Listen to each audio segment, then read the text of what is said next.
반갑습니다. 6월 23일 수유제일교회 수요 온라인 예배입니다. 함께 먼저 찬양하시겠습니다.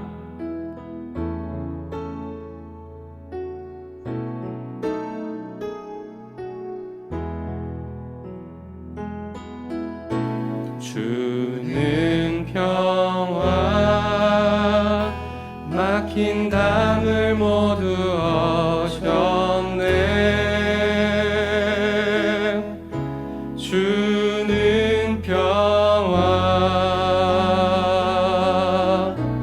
우리의 평화 주는 평화 막힌 담을 모두 어셨네. 주는 평화 우리의 평화. 다시 고백합시다. 주는 평화 막힌 담을 모두 어셨네. 주는 평화 우리의 평화 주는 평화 막힌 담을 모두 어셨네. 주는 평화 우리의 평화 염려 다 맡기라 주가 돌보시니. 주는 평화 우리의 평화 염려 다 맡기라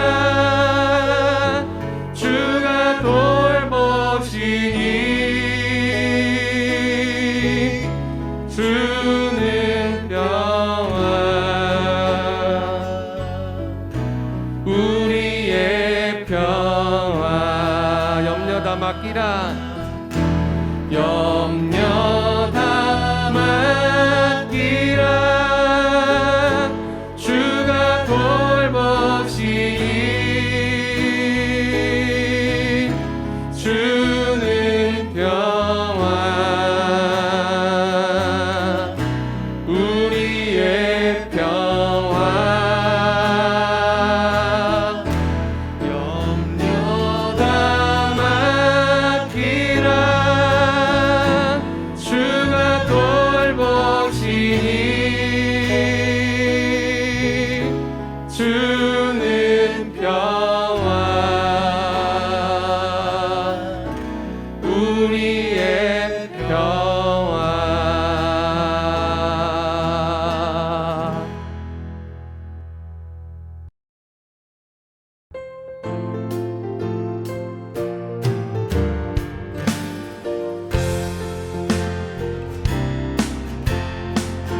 내가 늘 의지하는 예수 나의 상처 입은 심령을 불쌍하게 여기사 위로하여 주시니. 기쁘신 나의 좋은 친구 내가 의지하는 예수 나의 사모하는 친구 나의 기도 들으사 응답하여 주시니.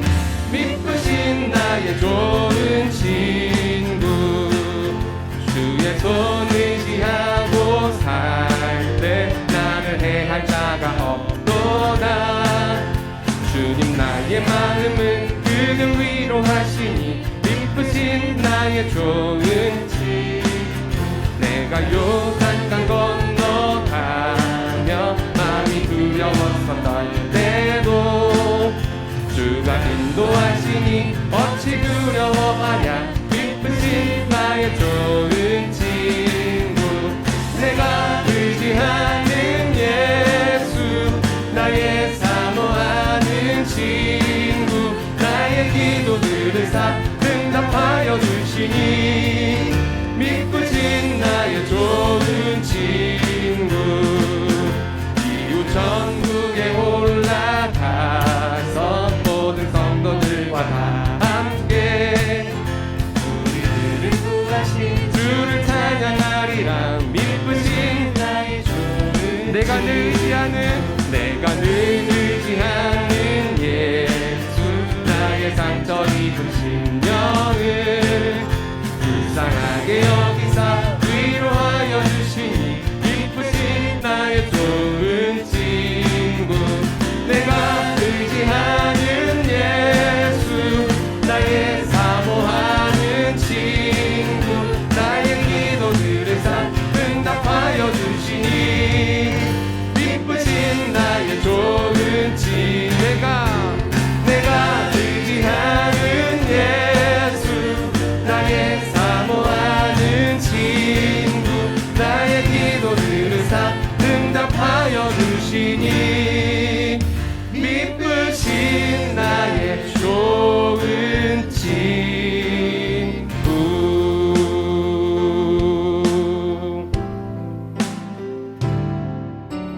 아버지 사랑 내가 노래해 아버지 은혜 내가 노래해 그 사랑 변함없으신 거짓 없으신 성실하신 그 사랑 상한 갈대 꺾지 않으시는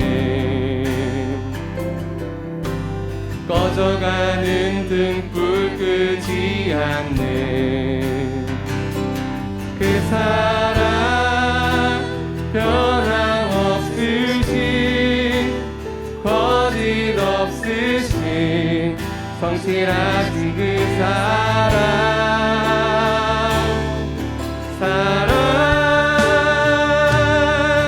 그 사랑 날 위해 죽으신 날 위해 다시 사신 예수 그리스도 다시 오실 그 사랑 죽음도 생명도 천사도 하늘의 어떤 권세도 끊을 수 없는 영원한 그 사랑 예수 다시 고백합시다.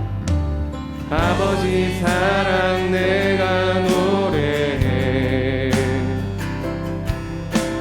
아버지 은혜 내가 노래해 그 사랑 변함없으신 거짓 없으신 성실하신 그 사랑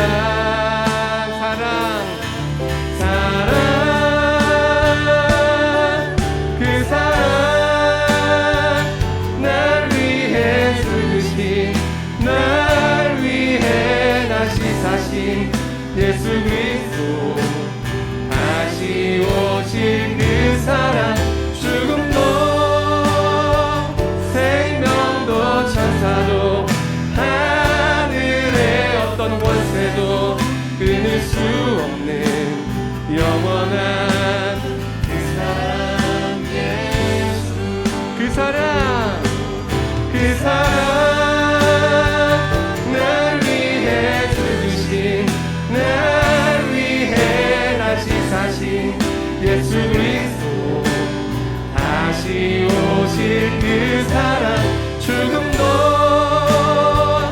생명도 천사도 하늘의 어떤 권세도 끊을 수 없는 영원한 그 사랑 예수 영원한 그 사랑 예수 영원한 그 사랑 예수 마지막으로 고백합시다. 영원한 그 사랑 예수 영원한 그 사랑 예수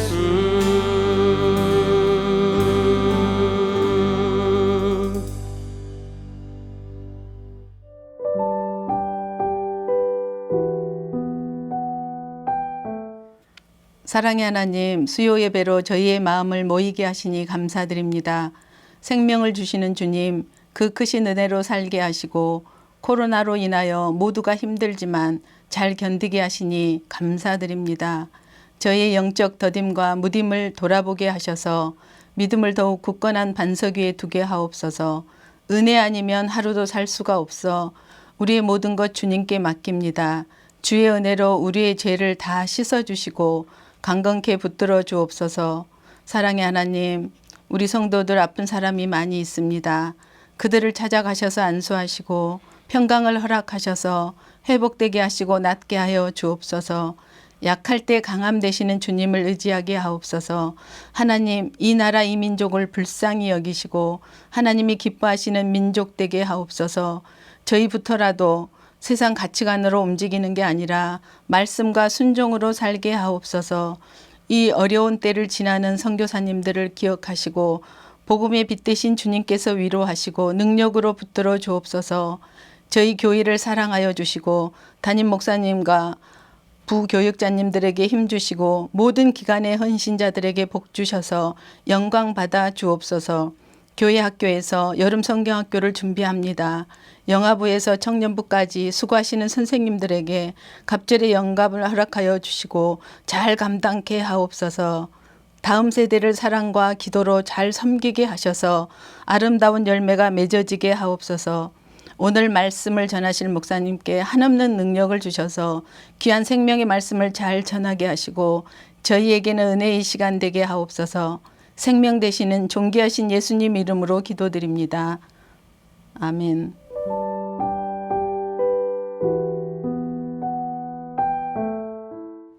오늘 우리에게 주시는 하나님의 말씀은 사사기 13장 1절부터 7절입니다. 이스라엘 자손이 다시 여호와의 목전에 악을 행하였으므로 여호와께서 그들을 40년 동안 블레셋 사람의 손에 넘겨주시니라. 소라 땅의 단지파의 가족 중에 마누아라 이름하는 자가 있더라. 그의 아내가 임신하지 못함으로 출산하지 못하더니 여호와의 사자가 그 여인에게 나타나서 그에게 이르시되 보라, 내가 본래 임신하지 못함으로 출산하지 못하였으나 이제 임신하여 아들을 낳으리니 그러므로 너는 삼가 포도주와 독주를 마시지 말며 어떤 부정한 것도 먹지 말지니라. 보라, 내가 임신하여 아들을 낳으리니 그의 머리 위에 삭도를 대지 말라. 이 아이는 태에서 나옴으로부터 하나님께 바쳐진 나실인이 됨이라. 그가 블레셋 사람의 손에서 이스라엘을 구원하기 시작하리라 하시니 이에 그 여인이 가서 그 남편에게 말하여 이르되 하나님의 사람이 내게 오셨는데 그의 모습이 하나님의 사자의 용모 같아서 심히 두려움으로 어디서부터 왔는지를 내가 묻지 못하였고 그도 자기 이름을 내게 이르지 아니하였으며 그가 내게 이르기를 보라, 내가 임신하여 아들을 낳으리니 이제 포도주와 독주를 마시지 말며 어떤 부정한 것도 먹지 말라. 이 아이는 태에서부터 그가 죽는 날까지 하나님께 바쳐진 나실인이 됨이라 하더이다 하니라.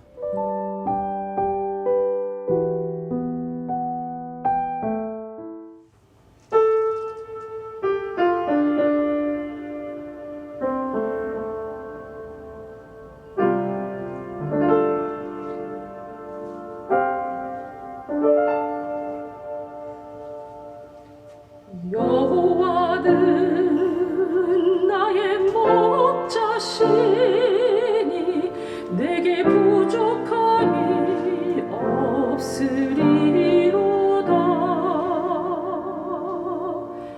여호와는 나의 목자시니 내게 부족함이 없으리로다.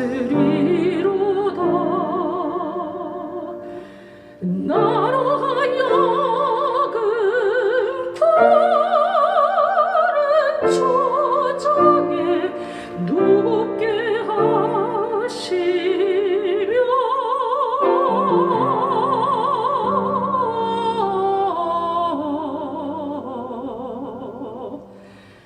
잔잔한 물가로 잔잔한 물가로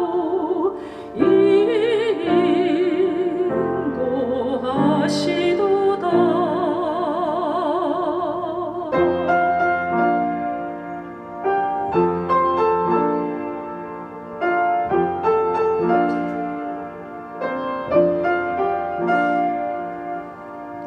칠십년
그가 찾아오시다 라는 제목으로 말씀을 전하겠습니다.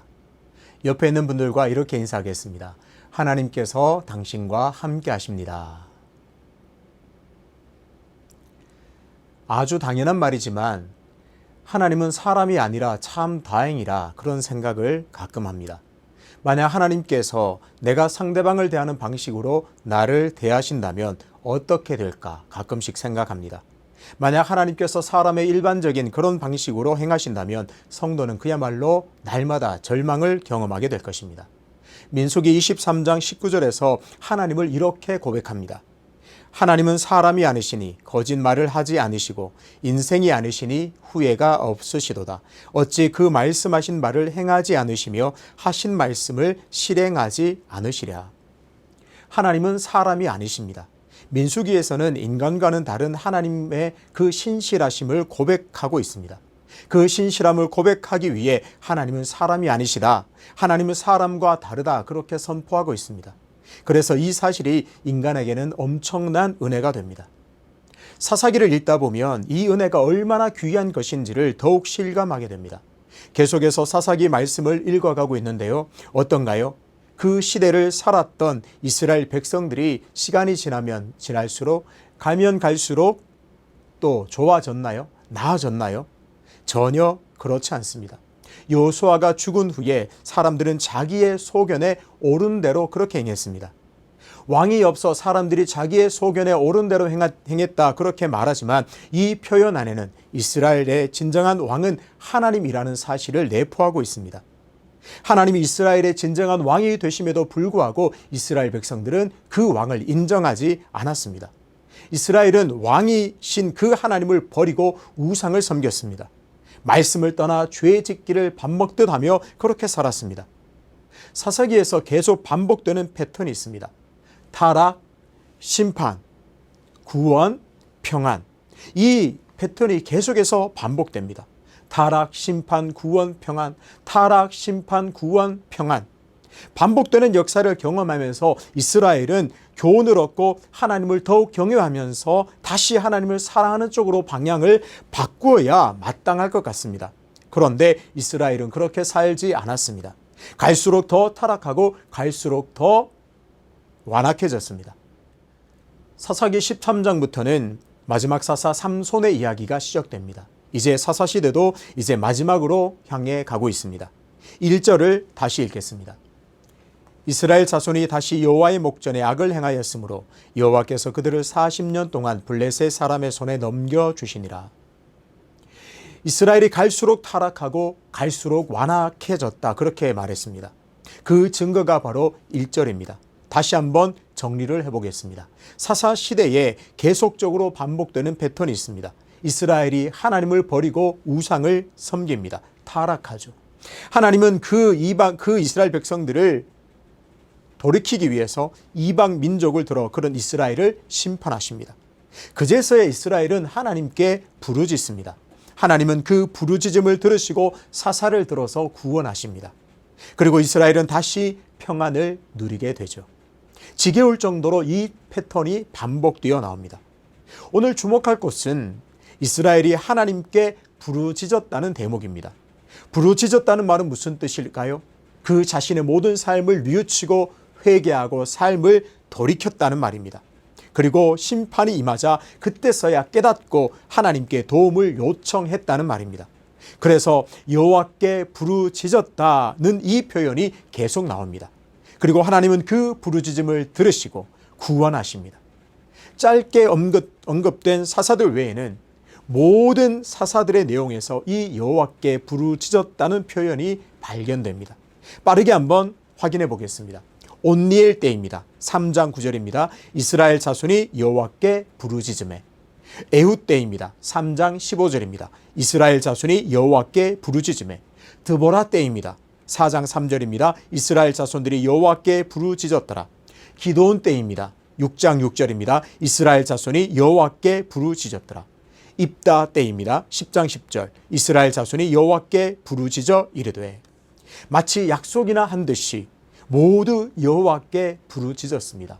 이방 민족을 들어 하나님께서 이스라엘 백성들을 심판하시자 그제서야 깨닫고 돌이켜서 하나님께 부르짖었습니다. 하나님 제발 살려주십시오. 이제 우리가 하나님을 깨닫습니다. 하나님께 부르짖었습니다. 타락, 심판, 구원, 평안에서 하나님께서 사사를 허락하시는 중요한 지점이 바로 이 부르짖음입니다. 비록 타락했지만 뒤늦게라도 깨닫고 회개하고 돌이켜서 하나님께 부르짖었습니다. 그 부르짖음의 응답이 바로 사사들의 등장입니다. 그렇습니다. 이스라엘은 비록 타락했지만 회개하고 깨달았습니다. 다시 하나님을 찾고 하나님께 부르짖었습니다. 하나님은 그 부르짖음을 들으시고 사사들을 보내어 다시 이스라엘을 구원해 주셨습니다. 그런데 13장에서는 오늘 본문 13장에서는 이상한 부분이 있습니다. 아무리 눈 씻고 찾아봐도 이스라엘이 여호와께 부르짖었다는 내용이 없습니다. 이스라엘이 다시 여호와의 목전에서 악을 행하였기 때문에 그들을 40년 동안 블레셋 손에 넘겼습니다. 지금까지의 패턴대로라면 이스라엘이 이 시점에서 하나님께 부르짖어야 합니다. 40년 동안 블레셋의 압제를 당하였다. 그때 여호와께 부르짖어 이르되, 이런 대목이 나와야 합니다. 그 내용이 나와야 하는데 1절이 지나고 계속 2절, 3절 계속 이어지는 내용을 찾아봐도 그 내용은 없습니다. 여기서 이스라엘이 얼마나 더욱 타락했는지를 확인할 수가 있습니다. 이스라엘이 갈수록 얼마나 완악해졌으며 시간이 갈수록 얼마나 타락했는지를 바로 여기서 보여줍니다. 그동안 하나님의 심판 앞에서 회개하고 돌이켜서 하나님께 부르짖었는데 이제는 심판을 당해도 압제를 당해도 회개하지 않고 돌이키지도 않습니다. 심지어 하나님께 부르짖지도 않습니다. 안타깝게도 이스라엘은 마지막 사사 삼손의 때까지 오면서 더욱더욱 가면 갈수록 시간이 지나면 지날수록 타락했습니다. 처음에 하나님이 사람이 아니라 참 다행이라고 고백했습니다. 하나님과 이스라엘의 관계가 아니라 이 관계가 사람 대 사람이라는 관계로 가정하고 한번 생각을 해보죠. 끊임없이 하나님을 떠나 우상을 섬긴 이스라엘을 계속해서 용서할 수 있을까요? 용서하고 긍휼을 베풀면 또 돌아서고 또 용서하면 다시 배신하는 그 사람과 어떻게 관계를 맺을 수 있겠습니까? 그런 사람이 있다면 우리는 벌써 관계를 끊어버렸을 겁니다. 계속 같은 일을 반복하는 것을 넘어서서 이제는 하나님께 부르짖지도 않는 그 이스라엘을 사람이라면 도저히 용서하기 힘들 겁니다. 다시 한번 고백합니다. 하나님이 사람이 아니라 참 다행입니다. 3절을 보겠습니다.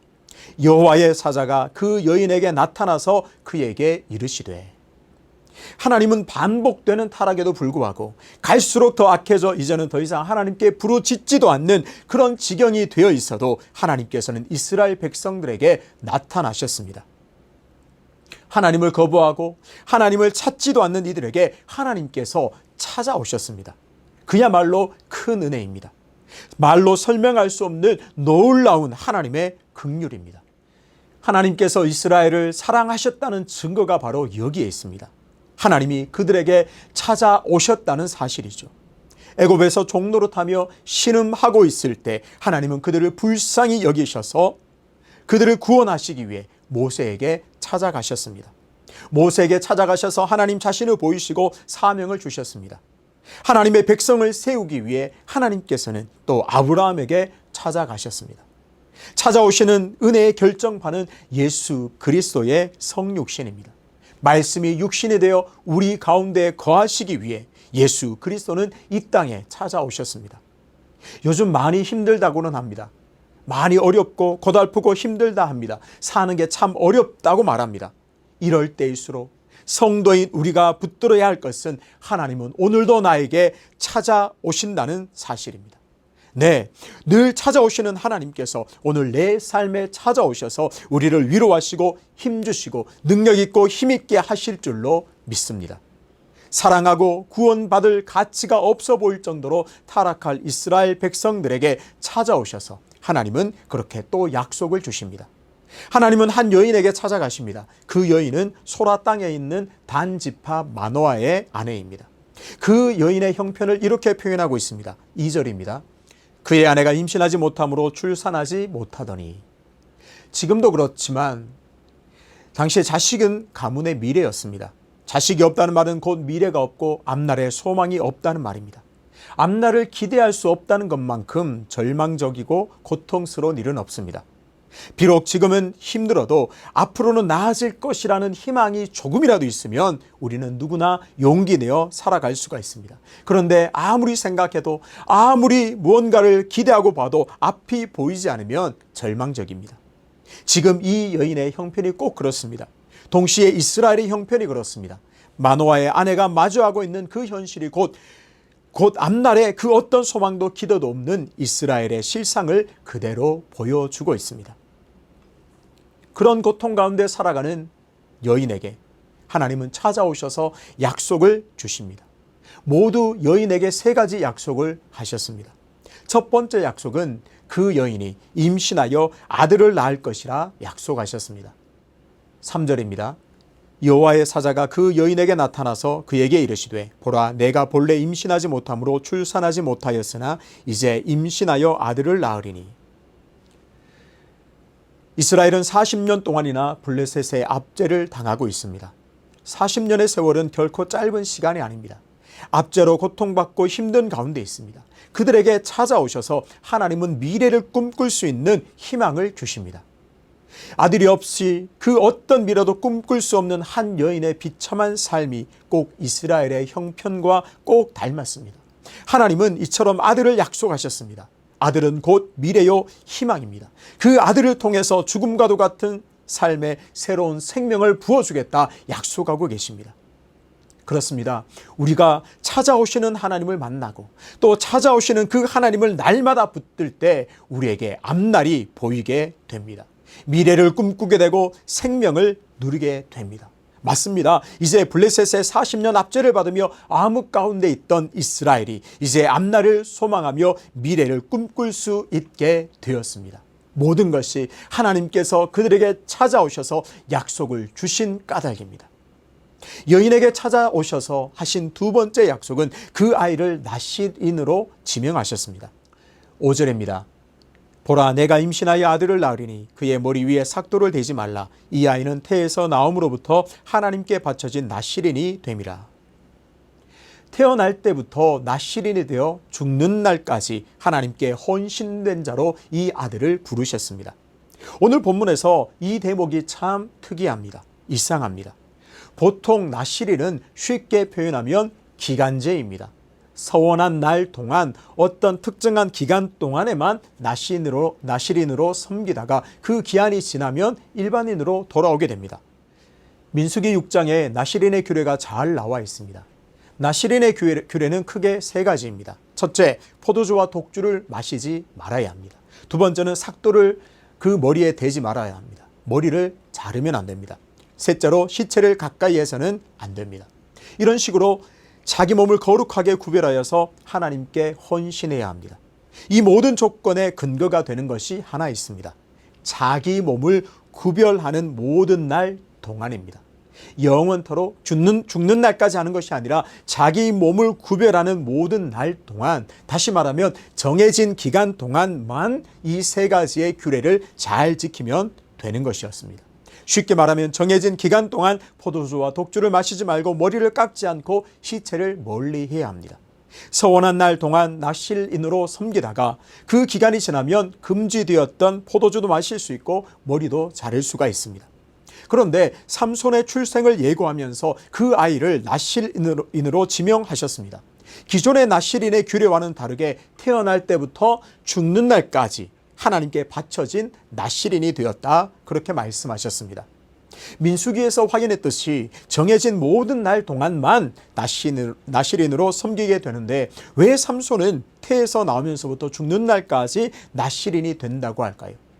아니, 정해진 나실인의 규례가 있는데 아니 정해진 날만 나실인이 되는 것이 아닙니까? 그런데 왜 이 아들은 태어날 때부터 죽는 날까지 나실인이 되어야 합니까? 의문이 생깁니다. 이 부분에서 어떤 성경학자는 하나님의 비상개입이라는 표현을 사용해서 이것을 설명합니다. 하나님께서 비상개입을 하셨다, 이렇게 말합니다. 처음에 확인했듯이 갈수록 이스라엘이 악해졌습니다. 갈수록 타락과 그 범죄의 수준이 더 극에 달했고 더욱더 완악해졌으며 더욱더 타락했습니다. 상황이 아주 심각하기 때문에 이전과 같은 평범한 사사들로는 이스라엘을 구원할 수 없다는 것이 그 이유입니다. 맞습니다. 하나님께서는 지금 이스라엘을 위해서 특별한 사사를 부르셨습니다. 아주 특별한 사사를 세우셔서 역사를 준비하고 계십니다. 태어날 때부터 태에서 나음으로부터 죽는 날까지 평생 포도주와 독주를 마시지 말고 시체를 가까이 하지 말고 머리를 자르지 않는 특별히 구별된 그런 사사를 세워서 그렇게 해야만 이 이스라엘을 구원할 수 있다는 말이 됩니다. 찾아오시는 하나님께서 하신 세 번째 약속은 이 아이를 통해서 이스라엘을 구원하겠다는 것입니다. 당연히 이 아이가 바로 마지막 사사 삼손입니다. 확인하고 또 확인해 보아도 이것이 정말 놀라운 하나님의 은혜입니다. 갈수록 이스라엘은 완악해져만 갔습니다. 갈수록 이스라엘은 타락해져만 갔습니다. 그런 이스라엘을 하나님께서는 또 특별한 사사를 세워서 구원해 주겠다, 그렇게 약속하십니다. 삼손의 뜻은 태양의 사람 혹은 작은 태양이라는 뜻입니다. 하나님께서는 바로 이 삼손을 사용하셔서 이스라엘이 다시 빛을 보게 하셨고 블레셋의 압제로부터 구원해 주셨습니다. 또 고백할 수밖에 없습니다. 하나님은 사람이 아니라 정말 다행입니다. 아니, 하나님이 나와 같지 않아서 참 감사합니다. 사람이라면 이제 포기할 만한데, 나라면 이제 모든 관계를 완전히 끊어버릴 것만 같은데 하나님은 그렇게 하지 않으십니다. 찾아오시고 생명을 주시고 압제를 당하고 신음하는 그들을 하나님께서 구원해 주겠다, 그렇게 약속하고 있습니다. 오늘 이런 하나님을 다시 붙들게 되시기를 축복합니다. 하나님이 이스라엘을 포기하지 않으시고 끝까지 찾아오셨다는 사실을 가슴에 품어야 할 줄로 믿습니다. 다르게 말하면 성도가 하나님께 나아가지 못할 때는 존재하지 않습니다. 하나님께 나아가지 못할 때는 없습니다. 내 형편이 어떠하든지, 내 기분과 감정이 어떠하든지, 내 영적 상태가 어떠하든지 그 모든 순간이 바로 하나님 앞으로 나아갈 때입니다. 그 모든 때가 바로 하나님이 나에게 찾아오시는 순간인 줄로 믿습니다. 내가 최악이라고 생각하는 그 순간에도 하나님은 찾아오셔서 나를 구원하시고 나를 만나 주십니다. 이스라엘 백성들이 하나님을 잊어버리고 부르짖을 믿음도 없는 그 때에도 이스라엘 백성에게 하나님은 찾아오셨습니다. 그러니 믿음으로 담대하게 찾아오시는 하나님을 우리가 붙들어야 합니다. 사탄은 성도를 끊임없이 정죄합니다. 하나님의 관계가 멀어지게 만들려고 합니다. 하나님 앞에 나아갈 자격이 없다고 정죄하고 문제와 상황에 더 집중하게 만들어서는 두려움에 빠져 살게 합니다. 결국 하나님과 멀어진 채로 하나님께 도움을 요청할 믿음조차 발휘하지 못하도록 그렇게 우리를 만듭니다. 히브리서 10장 16절입니다. 그러므로 형제들아, 우리가 예수의 피를 힘입어 성소에 들어갈 담력을 얻었나니. 아멘.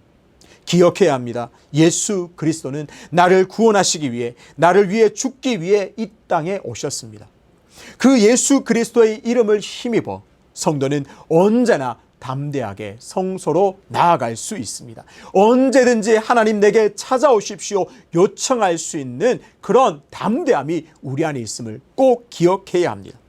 성도는 이런 믿음으로 날마다 매 순간 하나님을 만날 수 있습니다. 꼭 기억하십시오. 하나님은 오늘도 나에게 찾아오십니다. 그 찾아오시는 하나님을 늘 믿음으로 환영하며 맞이할 때 우리는 또다시 생명을 누리게 되고 또다시 구원을 누리게 됩니다. 우리가 이런 놀라운 은혜를 누리고 산다면 우리는 이제 여기서 머물러 있을 수는 없습니다. 전리품을 챙기느라 정신없이 그 전리품을 챙기던 문둥병자들이 이렇게 고백했죠. 우리가 이렇게 있을 수는 없다 고백하면서 굶주려 죽어가는 그 성중에 있는 사람들을 떠올리면서 그 성으로 다시 올라가 기쁜 소식을 전해었습니다. 다 군사들이 떠났다, 이제 노량물을 취할 수 있다, 기쁜 소식을 전했습니다. 그것처럼 찾아오시는 하나님을 경험하고 그 은혜를 오늘 우리가 새롭게 누린다면 이제 나도 이웃들에게 찾아가는 사람이 되어야 합니다. 내가 받은 은혜와 사랑을 이웃들에게 찾아가 전할 때 하나님의 놀라운 은혜의 통로로 쓰임받게 되는 복을 누리게 됩니다. 하나님은 사람을 통해서 일하십니다. 오늘 내가 어렵고 힘든 이웃들에게 찾아가기를 원하시는 그 하나님의 놀라운 통로가 되어야 할 줄로 믿습니다. 사랑하는 성도 여러분, 삶이 힘들고 어려우십니까? 그럼에도 불구하고 찾아오시는 하나님을 기억하십시오. 상황이나 나의 어떠함이 아닌 오직 긍휼 그 하나로 찾아오시는 하나님을 만나게 되시길 진심으로 축복합니다. 찾아오시는 하나님을 통해서 다시 생명을 누리고 구원을 맛보게 될 줄로 믿습니다. 이 놀라운 은혜를 다시 충만하게 누린 후에는 한 걸음 더 나아가서 하나님의 사랑과 은혜를 안고 나의 도움이 필요한 이웃들에게 찾아가서 귀하게 쓰임받는 삶이 되시기를 주님의 이름으로 축복합니다. 오늘 삼손의 탄생 이야기를 통해서 우리에게 보여주시는 하나님 꼭 붙드십시오. 하나님은 오늘도 나에게 찾아오시는 하나님입니다. 어떠한 상황이든지 어떠한 형편에 있든지 그 하나님 붙들고 하나님 오늘 내게 찾아와 주셔서 감사합니다. 그렇게 고백하시면서 하나님이 베푸시는 그 놀라운 생명과 구원과 은혜를 만끽하시고 그 사랑을 그대로 안고 이웃들에게 찾아가 흘러보내는 귀한 통로로 쓰임받게 되시기를 주님의 이름으로 축복합니다. 아버지 하나님, 우리는 상황이 어렵다고 하면서 삶이 힘들다고 하면서 하나님께 부르짖을 힘조차 잃어버렸지는 않았는지 우리의 연약한 모습을 돌아보게 됩니다. 하나님, 오늘 삼손의 이야기를 통해서 찾아오시는 하나님을 우리에게 다시 보여주시니 참 감사합니다. 그럼에도 불구하고 찾아오시는 하나님을 다시 붙들기로 작정하오니 은혜를 허락하여 주시옵소서. 그 찾아오시는 하나님을 믿음으로 맞아들여서 정말 하나님이 주시는 은혜와 긍휼 다시 맛보고 위로와 소망을 누리며 능력 허락받아서 우리가 더욱더 믿음으로 일어서서 하나님께 귀하게 쓰임받는 삶이 될 수 있도록 역사하여 주시옵소서. 아울러 그 하나님을 찾아오시는 하나님, 나만 누리고 나만 경험할 것이 아니라 내 도움이 필요하고 하나님이 필요한 이웃들에게 그대로 가서 전해 줄 수 있는 귀한 은혜의 통로, 복음의 통로로 우리를 귀하게 사용하여 주시옵소서. 이제는 우리 주 예수 그리스도의 은혜와 하나님의 사랑과 성령의 교통하심이 어렵고 힘든 때라도 찾아오시는 하나님을 통해 생명과 구원을 누리기를 사모하는, 나아가 이웃들에게 그 사랑을 안고 찾아가기로 결단하는 수유제의 교회 모든 성도들 머리 위에, 그 모든 삶의 터전 위에 지금부터 영원토록 함께 하시기를 간절히 축원하옵나이다. 아멘.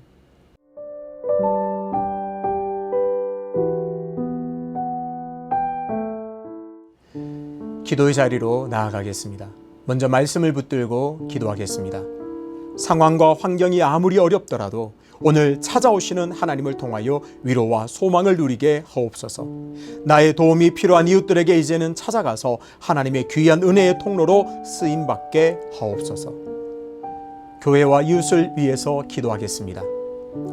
담임 목사님에게 영육간의 강건함을 허락하시고 사역자들에게 지혜와 명철을 허락하셔서 하나님의 뜻을 온전히 드러내게 하여 주시옵소서. 백신 접종자들에게 후유증이 없게 하시고 강건한 모습으로 하나님께 영광 돌리는 삶이 되게 하여 주시옵소서. 지체들과 가정을 위해서 기도하겠습니다. 질병으로 고통받는 많은 성도들에게 치료하시는 은혜를 베푸셔서 강건하게 하시고 예수 그리스도 안에서 평화를 누리게 하여 주시옵소서. 어렵고 힘든 가정에 찾아가셔서 하늘의 위로와 소망을 주옵소서. 그리고 개인의 기도 제목을 안고 함께 기도하겠습니다. 아버지 하나님, 은혜와 사랑을 감사합니다. 오늘도 찾아오시는 하나님을 보여주시니 감사합니다. 그동안 하나님 믿고 문제에 집중해서 상황만 보고 억눌려 우리가 쓰러져 있었다면 오늘 내게 찾아오시는 하나님을 향하여 고개를 들고 그 하나님 맞이하고 구원을 베푸시고 능력 주심으로 말미암아 넉넉히 승리할 수 있는 회복되는 삶이 되게 하여 주시옵소서. 성소에 들어갈 담력을 구하고 아버지 하나님 앞에 나아가 늘